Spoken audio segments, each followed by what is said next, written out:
Fluidity of forces may succeed where concentration of force merely entails rigidity, a perilous rigidity.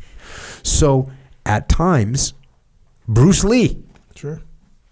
we want to be like water. Fluidity of force is sometimes better than just concentration of force. If you can move, Jeff Glover on the jiu-jitsu mats, you grab something on him and he's somewhere else. Yeah.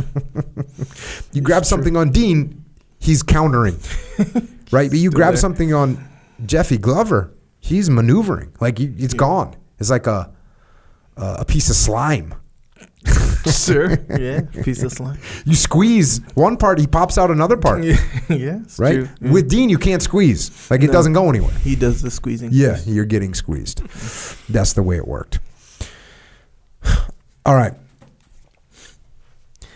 Just the word fluid, and I mentioned it before. I talked about fluid mutual support. Just the idea of being fluid is it's flexibility. It's the ability to be reactive to the situation in a way that puts you in a place to be available to support as you need it, but far enough away to maneuver as you need to. And I think the idea of in this era, them talking about fluid, when the backdrop of World War I, and I know we've hit this 1,000 times, the backdrop of World War I was whatever the opposite of fluid is, which is this the inability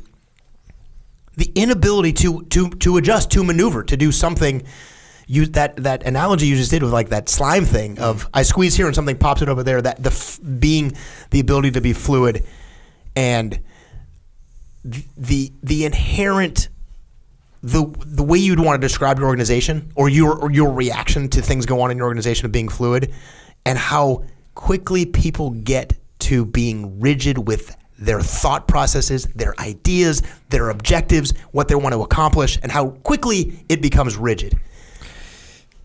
So check this out. We're in World War I, okay?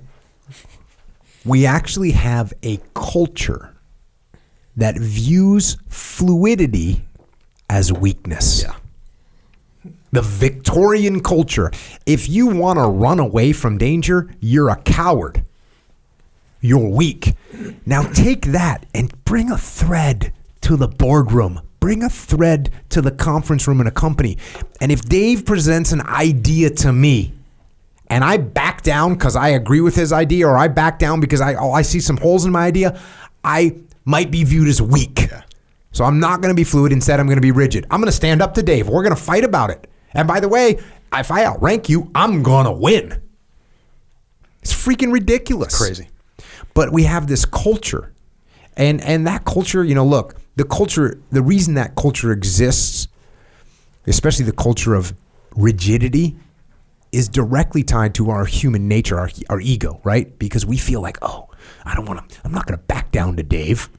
I'm not going to let that happen. It's like, actually, good call, Dave. I like your idea better. The odd thing about this is that it makes me look stronger. It makes me look open-minded and flexible and confident to be like, you know what, Dave? Like your idea. Let's roll with that.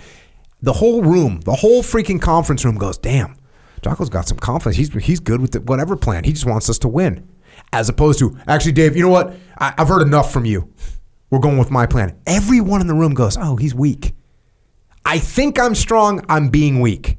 And everybody perceives me as weak. This is one of the hardest lessons to learn. It's one of the hardest lessons to learn is that flexibility is viewed as a strength. Fluidity is viewed as a strength.